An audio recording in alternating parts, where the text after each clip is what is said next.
Millie Weaver reporting for Infowars.com. Recent revelations regarding Seth Rich, the former DNC staffer that was found murdered in Washington, D.C., have come out after his family hired a private investigator. Now, this private investigator is saying that there's correspondence between Seth Rich and Wikileaks during this time period in which the DNC leaks occurred. It's interesting to note here that a DC police officer had said to this private investigator that they were ordered to stand down. That's very unusual to have a police department standing down on a murder investigation. New information from the family's private investigator suggests there is tangible evidence on Seth Rich's laptop that confirms he was communicating with Wikileaks prior to his death. The Rich family hired Rod Wheeler, a former MPD homicide detective, to run a parallel investigation into their son's death. Wheeler says he believes there's a cover-up and the police department has been told to back down from the investigation. So that would put Seth Rich as the potential DNC leaker and not the Russians.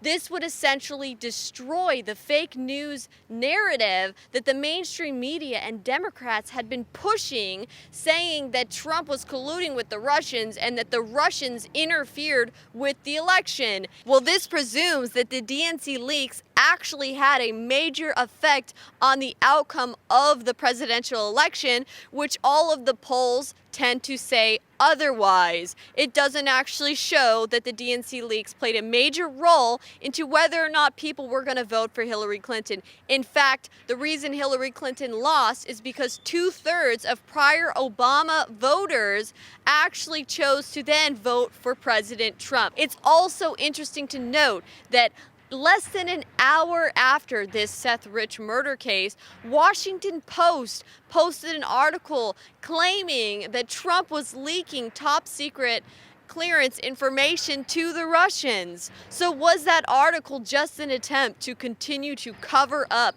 the Seth Rich murder case? Let's go see just how effective the mainstream media and Democratic Party has been at swaying the public's opinion away from the Seth Rich story and into this Russian fake news narrative storyline. Let's go see what they have to say. What do you think about the narrative that's been going around that the Russians interfered in the presidential election? It's true. You think so? Yes, absolutely. Trump's a liar. I don't believe it. God, I think it's media he's hype. a lot more political than I am. I don't watch any of that. I get really depressed. Did you hear about the DNC leaks or the WikiLeaks? A little bit, but I don't know much about it, to be honest. Did you hear about this story that's kind of been going around that the Russians interfered in the presidential election? This I heard about. Everyone's heard about it. Maybe a little bit here and there, but nothing I know in depth, no. I mean, I've heard about that like vaguely on the news. I don't know what to think about it. I don't have enough information. I don't keep up with the news very much anymore. Do you remember seeing any evidence of the Russians hacking the election out there?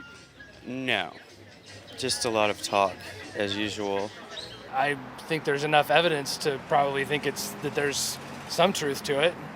What do you think some of the evidence is? Do you know any of it specifically? No, not really. I can't bring up anything specifically, but stuff that I've read, stuff that I've seen. Do you think that the Russians stole the election from Hillary Clinton? Yeah, I do. During the primaries, I believe it was, where he seemed to, out of nowhere, just really get a lot of support compared to, seems like a lot of folks are on the outside of Bernie and Hillary. How do you think that the Russians has anything to do with people supporting Trump? That's a very difficult question to ask. Do you think that it could be possible that maybe Hillary Clinton didn't win the election because she didn't capture those former Obama voters? No. Nope. I don't think so. Honestly, at this point, everything I read and see, I take with a grain of salt. Do you think it's true?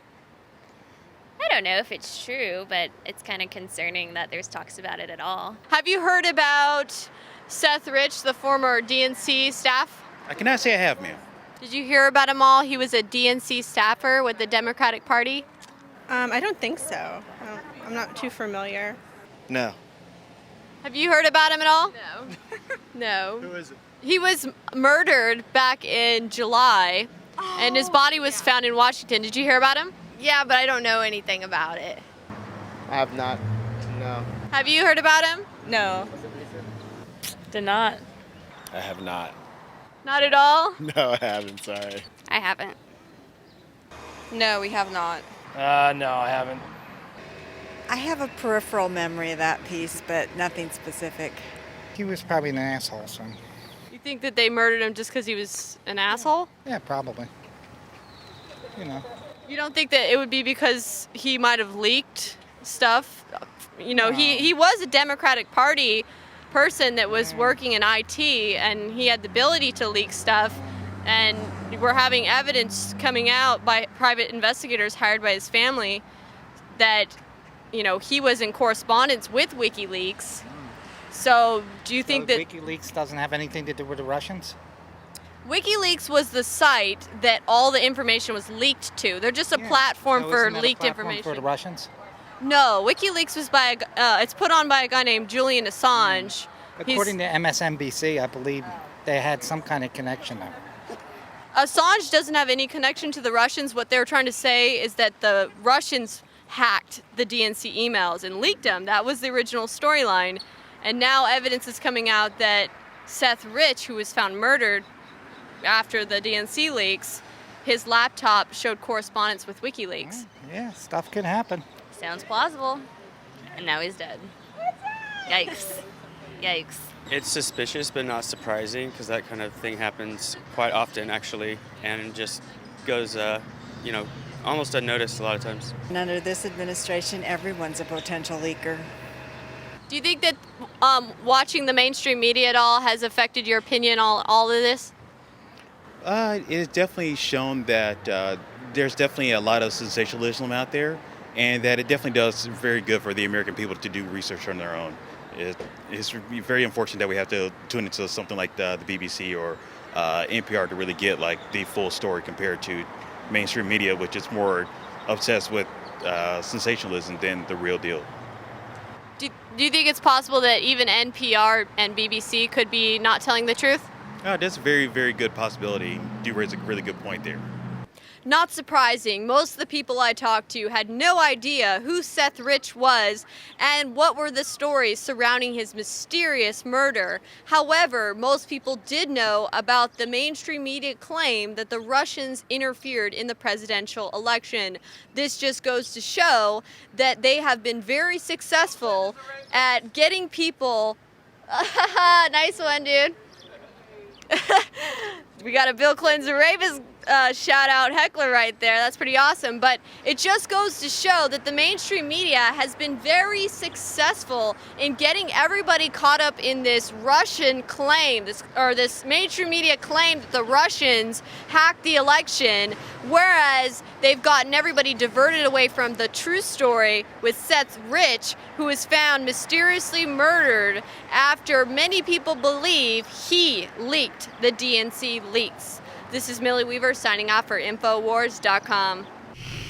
Did you know that only 6 corporations control 90% of what millions of Americans see, hear, and read every single day?